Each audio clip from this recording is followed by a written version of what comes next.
solo resuelven problemas, los desmontan, los traducen y los convierten en oportunidades. Voces que piensan con precisión quirúrgica y actúan con estrategia milimétrica. Hoy celebramos a una de esas voces. Es psicólogo, psicoterapeuta, formador internacional y un estratega de la mente humana. Su trabajo se mueve entre dos mundos, el clínico y el organizacional terapéutico, y en ambos deja huella. Es la mano derecha del Dr. Giorgio Nardone y director operativo del Centro de Terapia Estratégica de Arezzo. Allí no solo ha perfeccionado las herramientas del modelo estratégico, sino que ha llevado su aplicación más allá de la consulta, al liderazgo, la negociación, la comunicación de alto nivel y la gestión del cambio. Imparte clases en másteres clínicos, programas de management y formaciones para instituciones tan exigentes como las Fuerzas Armadas Italianas, donde enseña desde técnicas de entrevista clínica hasta gestión del estrés en entornos hostiles. Ha sido coach de empresarios, deportistas de élite, artistas e influencers, demostrando que las herramientas de la psicología estratégica pueden transformar tanto una sesión de terapia como una sala de juntas. Es también escritor, autor de artículos y ensayos que inspiran una mirada aguda, flexible y profundamente eficaz sobre el comportamiento humano. Hoy, el Congreso Mundial en Psicología y Psicoterapia 5.0 se enorgullece en recibir a un referente de la terapia estratégica contemporánea, experto en resolver lo complejo con claridad y precisión, el Dr. Stefano Bartoli. Congreso Mundial en Psicología y Psicoterapia 5.0, más allá de tus sueños.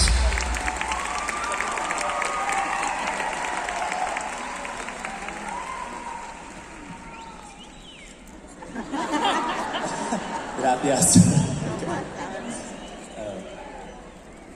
Todo que nosotros vamos a resistir va a perseguir viviendo, decía Jung.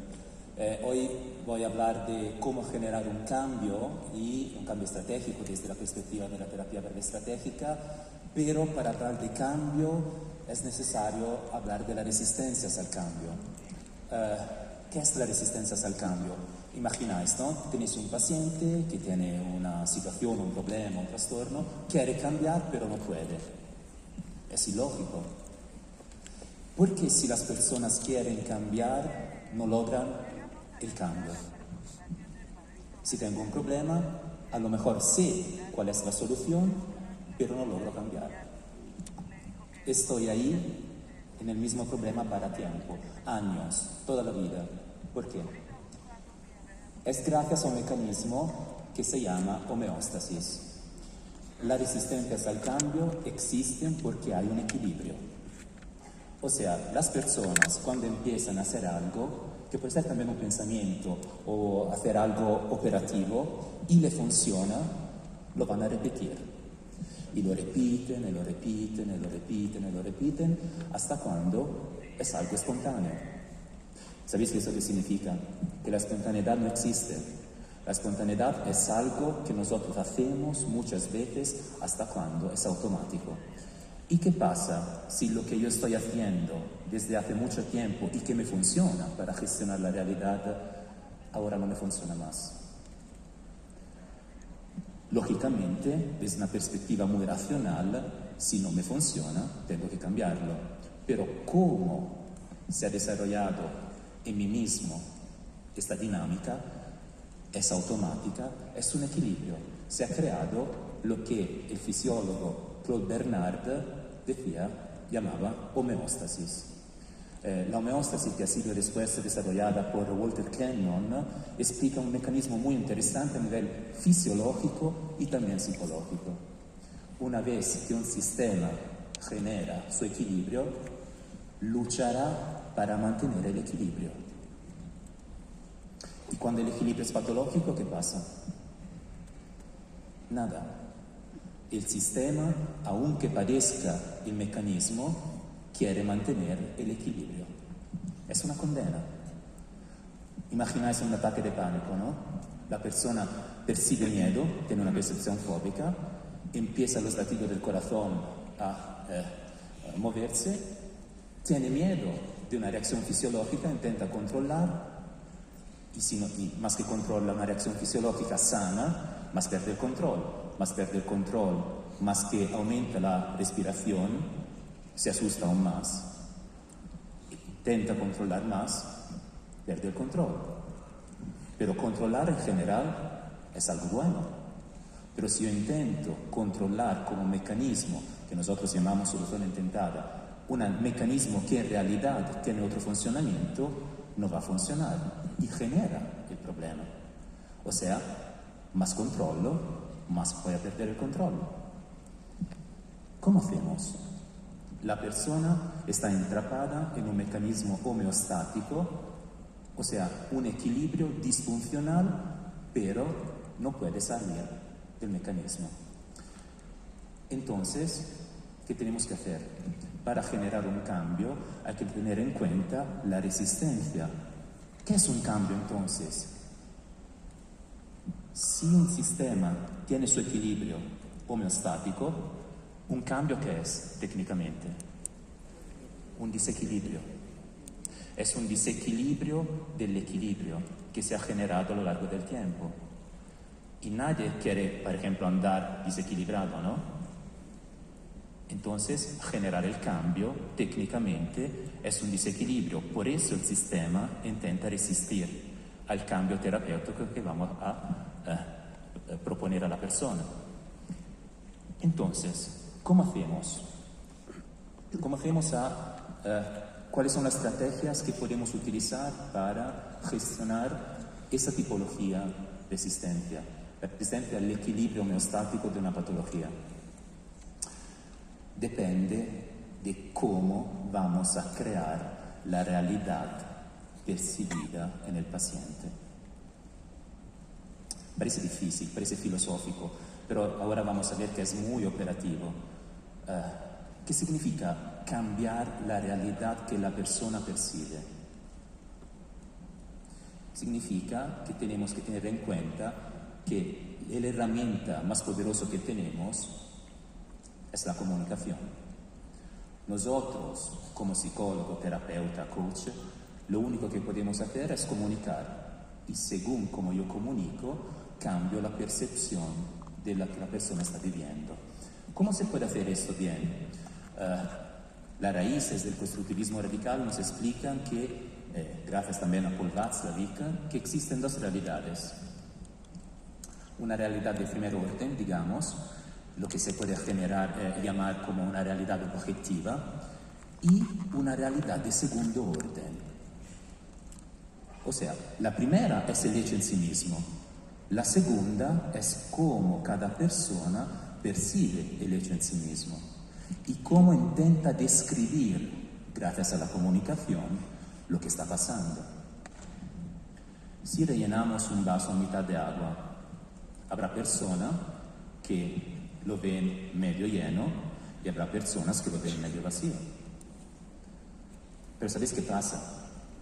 Es que si vosotros lo vais a ver medio lleno, vuestras reacciones serán diferentes y vuestras reacciones generan la realidad que vais a vivir. Y de la misma manera, si lo vais a ver medio vacío, pasa lo mismo. Vuestra reacción dependerá de que habéis visto el vaso medio vacío. Hay un refrán que dice: el universo dice siempre sí. ¿Cómo está el vaso medio vacío? Sí. ¿Cómo está el vaso medio lleno? Sí. Siempre sí. Entonces ahí entra cómo nosotros podemos generar el cambio. El segundo orden de la realidad depende de cómo lo vamos a describir. Depende de la comunicación que vamos a utilizar para generar otra nueva realidad. Os cuento una cosa, una historia que tiene raíces cristianas. Había dos jóvenes curas que querían fumar, pero no siempre estaba permitido fumar. Así que el primero le dice al amigo: voy a hablar yo con el obispo y le voy a preguntar si puede. Entonces este chico va a hablar con el obispo y dice, padre, por favor, cuando estoy rezando, ¿puedo fumar? Y el obispo le dice, claro que no. Tú cuando rezas, rezas. No se puede fumar. Así que este chico vuelve todo triste y le dice al amigo, mira, no podemos. Así que el segundo le dice, intento yo. El segundo se va y le dice al obispo, padre, cuando estoy fumando, ¿puedo rezar?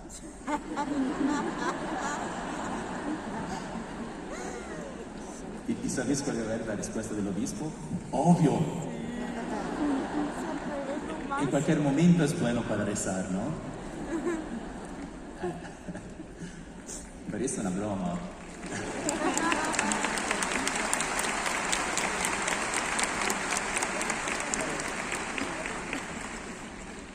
Esto cuento que nos explica que todo depende de cómo nosotros comunicamos la realidad, porque comunicar la realidad, como dice mi maestro, el profesor Giorgio Nardone, no significa describirla, significa inventarla.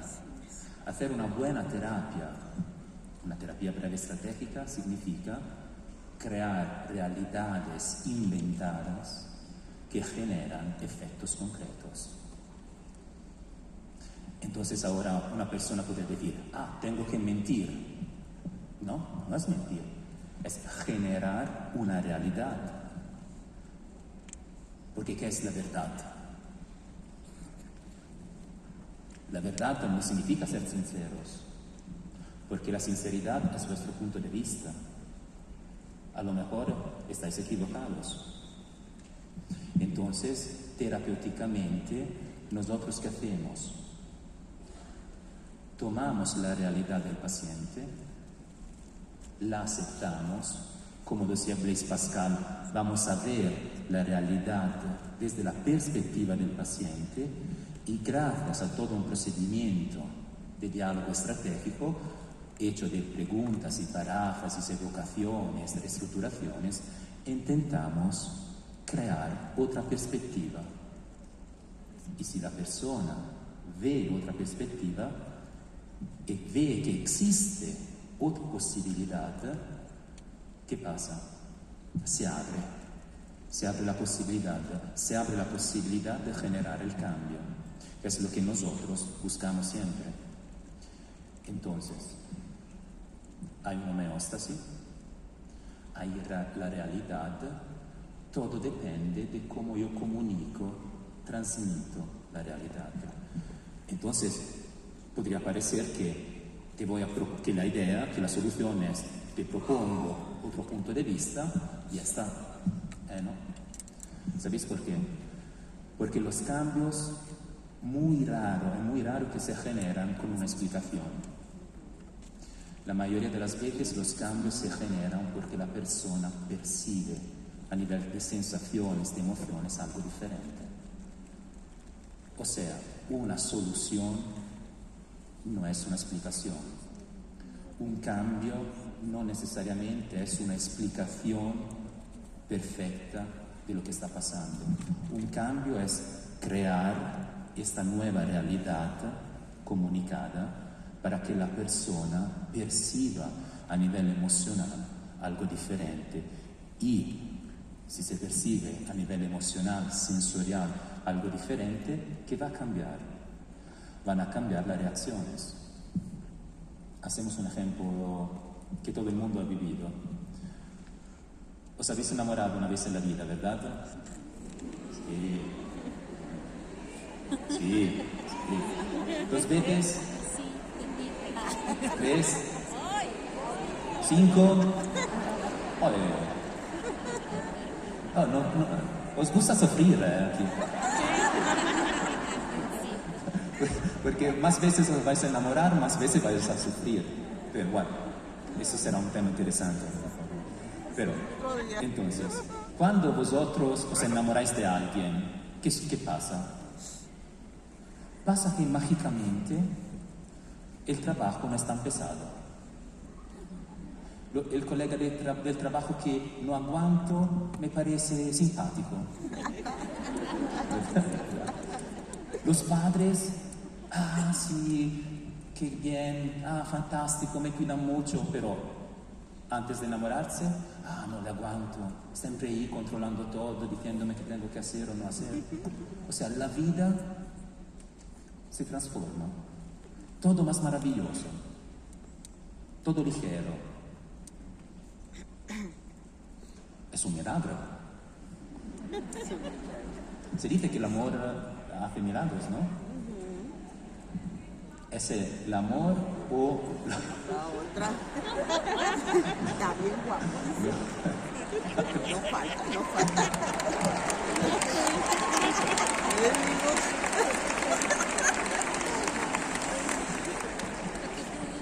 Ahora no me voy a acordar más que tenía que decir.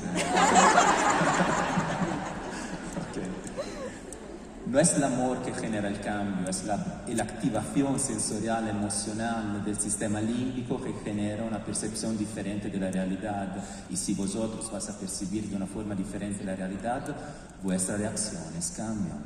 Y si cambian vuestras reacciones, ¿qué se genera? Una nueva realidad. Es por eso que las personas crean su misma realidad. Y hay personas que la gestionan y las personas que la padecen. Ese es el tema. Nosotros como terapeutas breves estratégicos, ¿qué tenemos que hacer? Generar una nueva realidad para que pueda crear lo que se llama una experiencia emocional correctiva. Si vamos a generar una experiencia de tipología sensorial emocional, esta tipología de sensación que se activa va a corregir las percepciones. Y si yo percibo de una forma diferente una realidad, la realidad cambia. Y si cambia, reacciono de una forma diferente. Y pasamos desde un círculo vicioso hacia un círculo de virtud, virtuoso. Ese es el punto fundamental. Pero hemos visto un tema interesante. Explicar lo que la persona tiene que hacer, cómo es la nueva perspectiva, muy raramente funciona. Tenemos que encontrar estrategias, estratagemas que pueden proponer una nueva realidad. Por eso preguntar es mucho más poderoso que afirmar. Saber hacer las buenas preguntas es la calidad terapéutica que tenéis. Un buen terapeuta hace las buenas preguntas, no dice las cosas justas. Es un tema diferente. Entonces, para generar un cambio, tenemos que abrazar lógicas que no son lineales. Tenemos que abrazar la lógica que rompe la dinámica aristotélica. La dinámica aristotélica que nos dice, si una cosa es verdadera, no puede ser falsa. Y si una cosa es falsa, no puede ser verdadera. Si una cosa es blanca, no puede ser negra. Si la mente humana funcionaría así, nosotros no vamos a tener trabajo. ¿Sabéis por qué? Porque es suficiente un consejo. Hacemos un ejemplo. Estáis con una pareja que os hace sufrir. Sabéis muy bien que esta persona no es la justa, todo el mundo se lo ha dicho, vuestro psicólogo supercognitivo lo ha explicado, eso no. ¿Y la persona qué hace? Lo sé, quiero hacerlo, pero al final me quedo ahí. Es una contradicción. No es lineal, no es lógico. Yo sé que una cosa no me hace bien y sigo haciéndola. Hacemos un ejemplo. ¿A cuántas personas les gusta la tristeza? ¿Os gusta estar triste? No.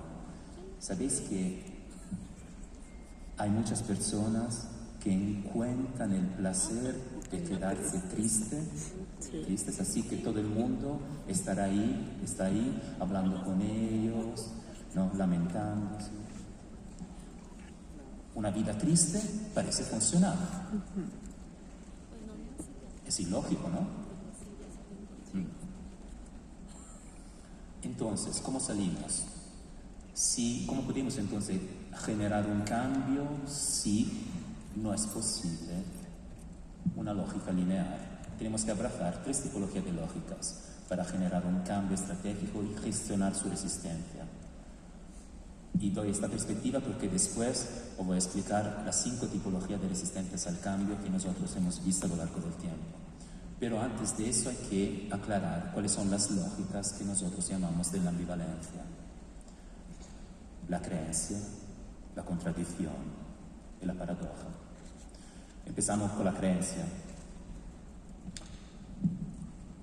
Si yo creo en algo, esto existe. Si no lo creo, no existe. Pensáis a los paranoicos, ¿no? Creen que tienen una condena o que alguien está contra de ellos, aunque no es verdad. Pero si lo creen, para la persona que vive esta tipología de creencia, ¿es verdadero o falso? Es verdadero. ¿Conocéis la historia del soldado japonés de la Segunda Guerra Mundial? Que fue en una pequeña isla y su general le dijo: tú quédate aquí defendiendo esta pequeña isla, nosotros vamos a regresar cuando la guerra ha terminado. La guerra terminó, se olvidaron de salvar a este pobre hombre y se quedó ahí viviendo años, hasta cuando, por casualidad, un barco pasó por ahí y lo encontró. Dijo: ¿pero qué hace usted aquí? Bueno, soy un soldado, estoy defendiendo la isla. Pero la guerra se acabó hace 10 años. No, usted me está diciendo una mentira.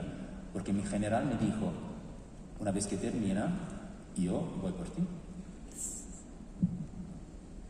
En la percepción de este soldado, ¿cuál era la verdad? La verdad era lo que la persona estaba creyendo.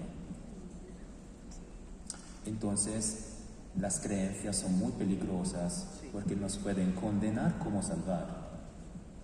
Todo lo que creemos es verdadero para nosotros. Y todo lo que no creemos no existe, aunque exista. Avicenna, este filósofo sufi, decía: evidencia de ausencia no es ausencia de evidencia no significa que no existe lo que no está viendo. Es así.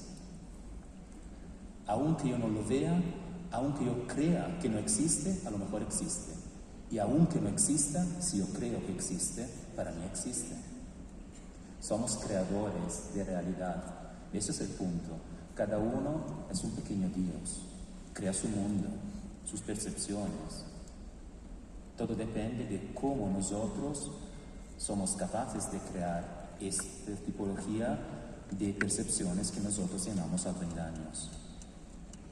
Pero entonces, si todo es un autoengaño, también el autoengaño es un autoengaño. Entonces entramos en el mundo de la paradoja. Una cosa puede ser verdadera y falsa al mismo tiempo. O sea, una contradicción sin un espacio. Hacemos un ejemplo. Si yo digo: yo soy un mentiroso y siempre digo mentiras. Analizamos este asunto. Si es verdad que yo soy un mentiroso y digo siempre mentiras, ¿qué está diciendo? Que no es mentiroso. Y si estoy diciendo la verdad, significa que no soy siempre un mentiroso.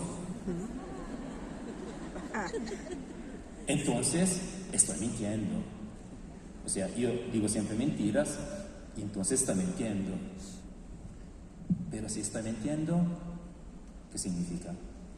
Si estoy mintiendo en decir que digo siempre mentiras, significa que de vez en cuando digo verdades. ¿Cómo se sale? No se sale, nos quedamos ahí. O como decía Bertrand Russell, vamos a un nivel lógico diferente, pero eso llevaría un máster para explicarlo. Okay. Imaginamos, os hago otro ejemplo. Hay cuentos de la media edad, del medioevo, que son muy bonitos, se llaman Insolubilia. Yo muchas veces los cuento porque es muy fácil explicar las paradojas, ¿no? Hay el desafío que el diablo hace hacia Dios y le dice: si tú, Dios, eres todopoderoso como dices de ser, ¿por qué no intentas crear una piedra tan pesada que tú tampoco os puedes subir, que tú tampoco os puedes levantar? Es una trampa genial, diabólica. Porque si Dios es todopoderoso, es capaz de crear una piedra tan pesada, ¿no? Pero si no puede subir, si no puede levantarla, no es todopoderoso. Entonces Dios técnicamente puede levantar cualquier piedra. Pero entonces si puede levantar cualquier piedra y no puede crear una piedra tan pesada, no es todopoderoso.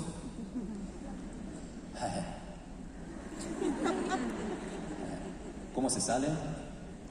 No se sale, nos quedamos ahí. ¿No? Hay este cuento en un libro del profesor Nardone que habla de un chico suicidario, ¿no? Que quería ahogarse en un río, en el Danubio, y un soldado lo ve y le dice, le pone una pistola enfrente de la cara y le dice: sale de aquí o te mato.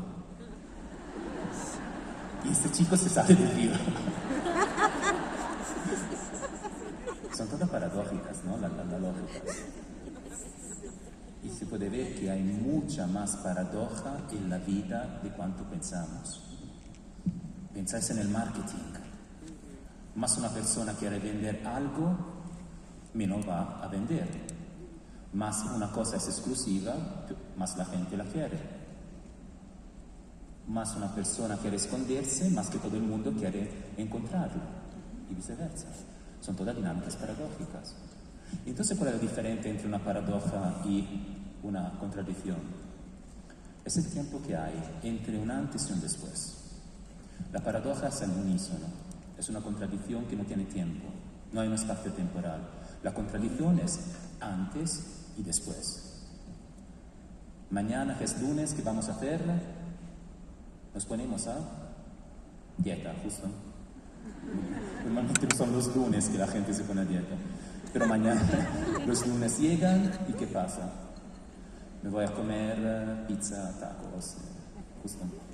O sea, yo decido algo, pero cambio después. Entonces, tenemos que conocer esa tipología de lógicas ambivalentes, porque los trastornos se basan sobre esas lógicas. Si los trastornos serían lógicos, lineares, congruentes, coherentes, sería suficiente un buen consejo, una buena análisis, y ninguno va a tener un problema. Entonces, tenemos que saber gestionar nuestra comunicación para crear realidades, y estas realidades tienen que tener una lógica que calce la tipología del problema que la persona tiene. Os cuento un caso simpático. Hace mucho tiempo he hecho una sesión, una sesión a un chico de España, lo vamos a llamar Jordi, así para darle un nombre, y llega y me dice: yo estoy estudiando en la universidad, pero no hablo con nadie.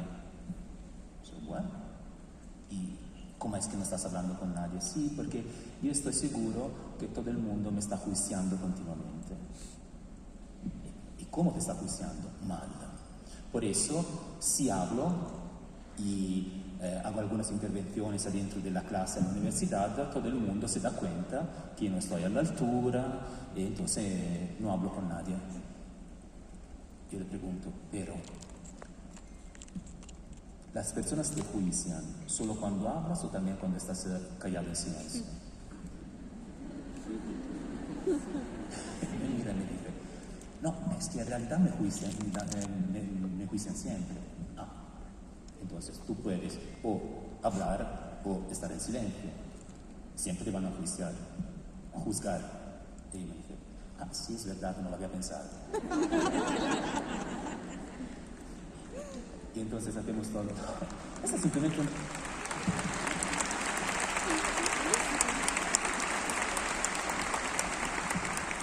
Pero eso no es la terapia, ¿eh? Esa fue la primera pregunta. Entonces, bueno, hacemos todo un desarrollo, realmente era paranoico, ¿no? Hacemos todo un desarrollo y le voy a dar una prescripción, que es una de nuestras técnicas fundamentales, ¿no? Para la manera de persecución es observar todos los días los juicios de los demás, pero que tienen que ser objetivos, no tienen que ser algo, ¿cómo decir?, sensorial, de imaginación. O sea, la tarea es, todos los días, tú te vas a la universidad, hablas, no hablas, es igual. Ya es una reestructuración, porque hemos abierto la posibilidad de hablar. Y tú, en un cuaderno, vas a escribir todos los juicios que objetivamente observas en los demás. Y después lo hablamos. Llega a la segunda sesión y me dice, no sé, lo he encontrado solo 2. Tercera sesión, no había encontrado ningún elemento objetivo que la gente lo estaba juzgando. Y me dice, ¿sabes qué? Que empiezo a pensar que me lo está inventando. Sí. O sea, esta tipología de cambio que se generó en él no es porque yo le había dicho, no, Jordi, no es así, es porque tú piensas esto, entonces tiene una manera de persecución que se basa en el hecho que tú crees que los otros te están juzgando, si te callas te acusan. No, simplemente pequeñas maniobras aparentemente indirectas para que automáticamente, como si fuese espontáneo, se genera una experiencia emocional colectiva. Eso necesita tener paciencia, tener estrategia, tener técnicas, saber comunicar y conocer las resistencias. Bueno, la terapia termina, después un año me vuelve a llamar y me dice, doctor, tengo otro problema. Bueno, y como había empezado a hablar a la universidad, había empezado a salir con un grupo de amigos, ¿no? Claro, se había abierto y todo. O sea, nadie más lo estaba juzgando. Entonces me dice, tengo 2 problemas. El primero es que una chica del grupo me ha preguntado si quiero ir a beber café con ella. Tenía un poco también de problemas de relaciones, claramente. ¿Y qué le dijiste? Que soy alérgico al café. Como un té. Le dije, vas a tomar un té. Pero sobre todo, el verdadero problema ¿cuál era? Es que había una persona, un amigo, que bromeaba mucho y hacía reír mucho el grupo de los amigos.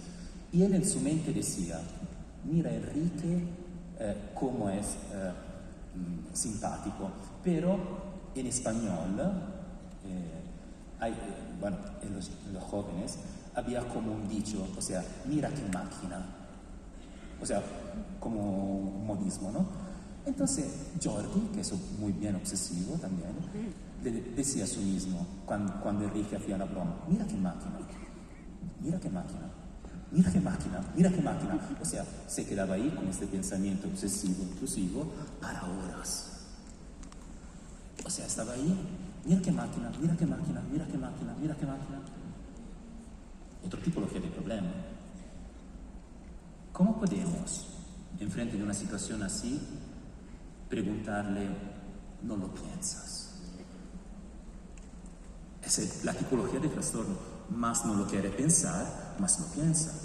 Porque el hecho de no pensar es igualmente pensar. Entonces, ¿qué hacemos? Que adapté la estrategia a la tipología de funcionamiento del problema. Y le dije, bueno, Jordi, entonces, desde aquí hasta la próxima vez, repítelo todas las veces que quiere, pero repítelo al revés. Intentáis repetir al revés, sí, con palabras y con letras, mira qué máquina. Demasiado difícil. Y él vuelve a la segunda sesión y me dice, oye, yo perdono doctor, pero no fui capaz de hacer esta tarea. Demasiado difícil. Me estaba agotando demasiado. Me quedaba ahí pensando de cómo decir, mira qué máquina tienes. Y le dijo, ok, pero entonces esto significa que tú paraste de repetir mira qué máquina o has vuelto a repetir mira qué máquina de una forma lineal, normal. Y me mira y dice, no, es que estaba tan cansado que no lo repite más. Se rompió el mecanismo, ¿no? Interesante. Y eso no es lineal. Son lógicas completamente diferentes. Y es esto que tenemos que aprender para saber gestionar la realidad y saber gestionar las resistencias. ¿Cómo se hace entonces técnicamente? Tenemos que conocer cuáles son las tipologías de resistencias al cambio. Son 5 tipologías de resistencias que para la terapia breve estratégica, gracias al gran trabajo de mi maestro, el profesor Giorgio Nardone, hemos visto a lo largo del tiempo, y entonces ahora voy a explicar estas 5 tipologías y cómo gestionarlas. Entonces, ¿listos con los apuntes? Primera tipología, la persona que nosotros llamamos el colaborador o la colaboradora. ¿Qué características tienen estas personas? Tiene todos los recursos cognitivos y emocionales. No está bloqueado para nada, solamente no sabe cómo hacer las cosas. O sea, no encuentra la estrategia para solucionar el problema, para lograr el objetivo. Bueno, parece lo más simple, pero como tiene todos los recursos bien integrados, ¿qué hace? Os evalúa como terapeutas. Tiene la capacidad de evaluar si lo que estáis proponiendo puede ser justo o equivocado. Puede percibir si tenéis suficiente experiencia y no confía automáticamente. Entonces, ¿cómo se gestiona una persona así? La resistencia de esta persona. La estrategia es pequeños pasos. Te explico todo lo que vamos a hacer. Puntualmente, pasito a pasito. Primer paso, segundo paso, tercer paso. Es como cada vez mostrarle que somos capaces de lo que estamos proponiendo. Entonces, más que la persona ve que somos competentes, que sabemos hacer nuestro trabajo, más confía, más hace lo que nosotros vamos a pedir. Pero al mismo tiempo somos nosotros que tenemos que evaluar la colaboración. Es un intercambio de confianza. Si lo gestionáis bien, un colaborador es maravilloso porque sabe lo que tiene que hacer, no está bloqueado y lo logra. Parece casi una lógica lineal. ¿Cuánto existen pacientes así? Muy pocos. Pero existen. Segunda tipología, eso la vais a encontrar muchísimo, es la persona que le gustaría hacer lo que vamos a pedir, pero no puede, no es capaz. Nosotros la llamamos, me gustaría pero no puedo. ¿Qué significa? Cognitivamente no tiene bloqueos, sabe, entiende perfectamente, pero a nivel emocional está bloqueada. Es el ejemplo de antes. La persona sabe perfectamente que tendría que dejar la pareja, que tendría que cambiar el trabajo o crear un cambio en su vida. Lo sabe técnicamente, racionalmente, perfectamente. Sabe también que tiene operativamente que hacer, pero cuando llega ahí para hacerlo, todo cae, o sea, está bloqueada. El bloqueo es a nivel más emocional.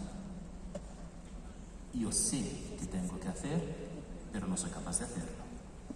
Y si vosotros ahí, con esta tipología de resistencia, empezáis a describir, explicar cognitivamente, racionalmente lo que la persona tendría que hacer, ¿sabéis qué pasa?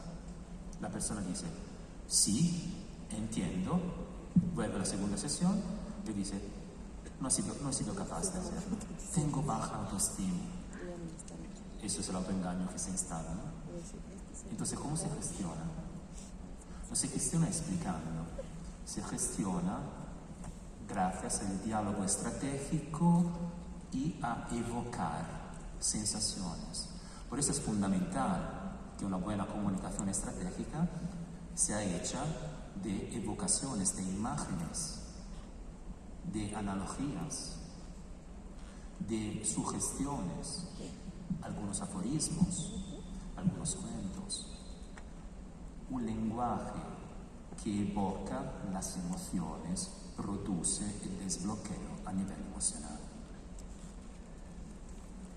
No es la explicación. No hay que explicarle lo que es justo o equivocado, lo que tiene que hacer o lo que no tiene que hacer. Ya lo sabe. Hay que evocar, gracias a estas imágenes, sobre todo analogías, algo que la persona pueda ver. Porque, ¿sabéis? Séneca decía, el filósofo griego, las personas se mueven una vez que pueden observar, que pueden ver dónde ir. ¿Y cómo hacemos ver algo que no existe? Haciéndolo imaginar. La imaginación mueve siempre las emociones. Todo depende de lo que vosotros sois capaces de evocar a nivel de emoción, a nivel de imagen, a nivel de evocación, porque esto genera un cambio. Por eso hay que aprender metáforas, analogías, aforismos. No es un trabajo fácil, pero os puedo asegurar que una vez que vosotros vais a tener la imagen justa para la persona justa, todo cambia. Me acuerdo que una vez creé una imagen para la persona, una persona que estaba muy estresada, súper estresada, casi al burnout, digamos, okay, se estaba quemando de hecho, me estaba contando del trabajo y tal, y le dije, entonces, corrígeme si me equivoco, ¿no? Como introducimos muchas veces las paráfrasis, tú me estás diciendo que estás muy cansado, que estás estresado, y eres como un sartén, una olla, ¿se dice? No, okay. Encima del fuego que ha terminado el agua. Esta imagen habla muchísimo. Estás como una hoja sobre el fuego que has terminado el agua. Lo vais a percibir, la habéis imaginada, ¿eh? La habéis imaginado. Vuestro cerebro ha producido una imaginación. Entonces es suficiente preguntar, ¿y si tú sigues ahí? ¿Y si la hoja sigue en el fuego? ¿Se quema o no se quema? Claro que se quema. Y una vez que se quema, se puede utilizar o se echa. Suficiente una imagen, dos preguntas, para generar una aversión hacia lo que la persona estaba viviendo, sin explicar nada. Tercera resistencia. La persona que se va a oponer a lo que nosotros vamos a proponer, el opositor o la opositora. Es una persona que voluntariamente se opone a lo que nosotros, al cambio que estamos proponiendo. Claro que después hay un montón de tipologías de oposiciones. Hay oposiciones directas, indirectas, pero el hecho es que la persona se opone. Entonces nosotros, ¿qué hacemos como maniobra? Utilizamos la oposición como fuerza generadora de desbloqueo del cambio. O sea, le vamos a crear lo que técnicamente se llama doble vínculo. La persona se opone y nosotros vamos a prescribir la oposición. Te dice, no he dicho nada de lo que tú me has dicho. Perfecto. Estoy muy feliz que no has hecho nada. Y te pido, por favor, que la próxima vez todo lo que yo te pido, tú no lo hagas. Porque eso me sirve para ayudarte. ¿Y qué pasa? Pensáis, ¿no? Si la persona se opone a la prescripción de oponerse, ¿qué empieza a hacer? empieza a colaborar. Claro. Pero si no se opone a la prescripción de oponerse, ¿qué está haciendo? Está colaborando, porque está haciendo lo que nosotros hemos pedido. Entonces creamos una dinámica donde cualquier cosa haga, nosotros ganamos, pero ganamos nosotros porque va a ganar la persona. Es una lógica win-win adentro de la negociación. Claro, ahí tenemos que saber cómo movernos, cómo gestionar todo. Pero el objetivo, ¿cuál es? Utilizar la fuerza de la oposición para que la persona baje su resistencia. Imaginamos un adolescente que está ahí en modalidad de desafío, ¿no? Ah, yo no lo hago. No, estas cosas son tontas, yo no lo voy a hacer. Más vas a poner a esta lógica, más que el adolescente no lo hace. Entonces, ¿qué podríamos hacer a nivel de comunicación? Decir, para tu situación yo tengo una estrategia, una técnica que funciona muy bien, pero sabes, es que normalmente yo lo voy a decir a las personas que tienen coraje, que tienen recursos. No sé si puedo arriesgarme a decírtela, ¿sabes? Creo que no, perdona. Imagina que no te he dicho nada. Y un adolescente, ¿qué hace? ¿Cómo? Usted me está diciendo que yo no soy capaz de hacerlo. No sé.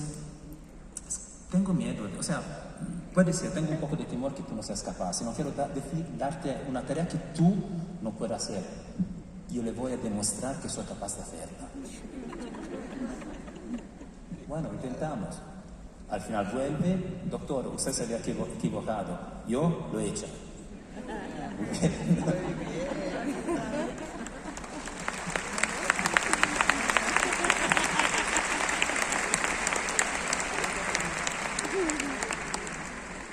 Repito, todas estas cosas son gracias al gran trabajo del profesor, de Paul Václavic, bueno, del Centro de Terapia Estratégica. Entonces, no son cosas imaginadas, son cosas que nosotros verdaderamente hacemos todos los días.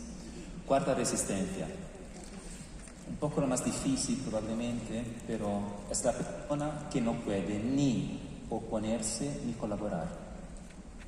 Es una persona muy rígida desde una perspectiva intelectual, o sea, tiene como un autoengaño muy rígido que no le permite de salir de su lógica. Es siempre el mismo resultado, cualquier cosa es siempre, o sea, no se opone ni colabora, está en su mundo. Son personas muy rígidas, muy ideológicas, son personas que 1 más 1 es siempre 2, no existe otra posibilidad. Con esas personas, prescribir la resistencia no funciona, porque no se oponen, te dejan ahí. Explicarle las cosas, te miran y te dicen, bueno, si usted la piensa así. ¿Cómo se hace entonces?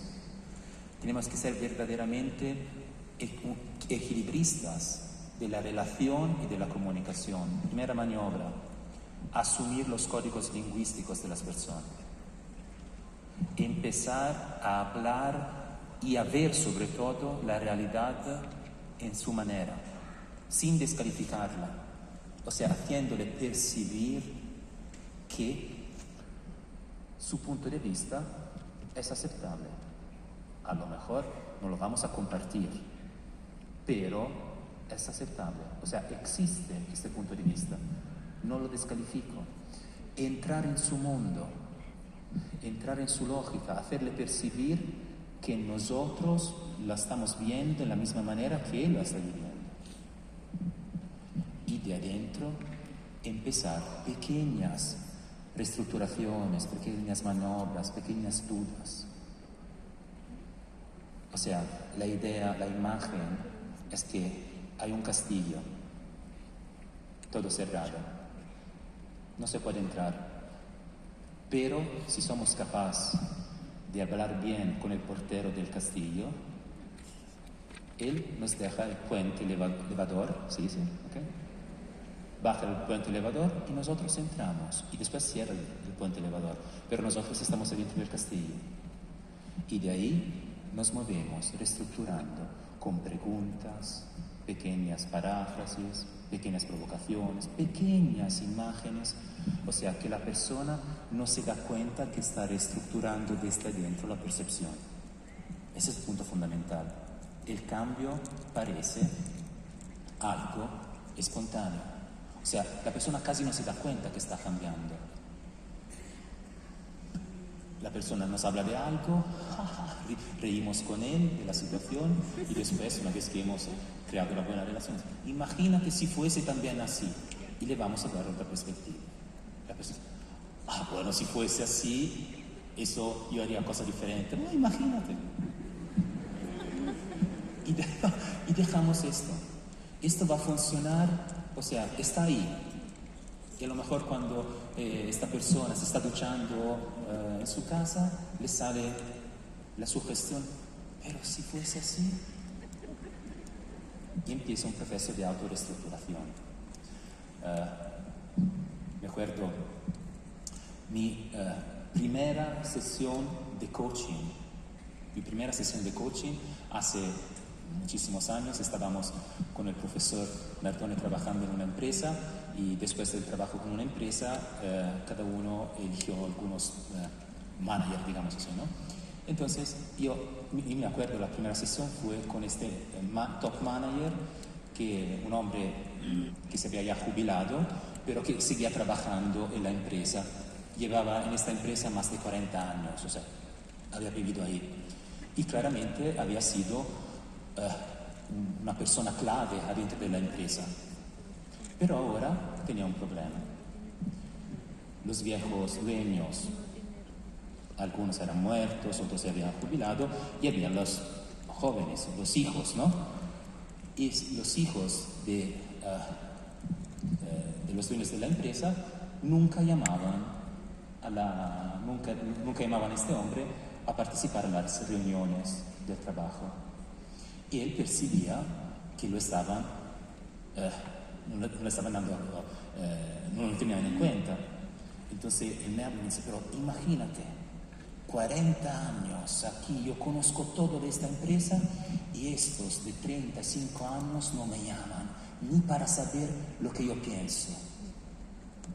Es una falta de respeto, nunca me hubiera imaginado que la empresa hubiera terminado así conmigo.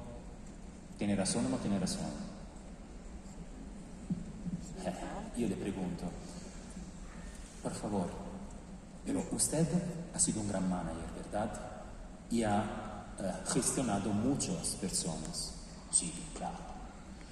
Las personas a las cuales confiaba más eran las personas que llamaba más para controlarlo, lo dejabas libre de hacer sus cosas.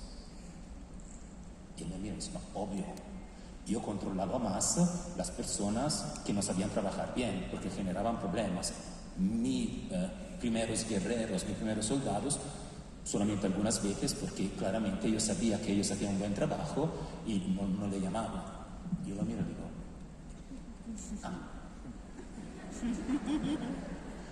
Y él me mira y me hace,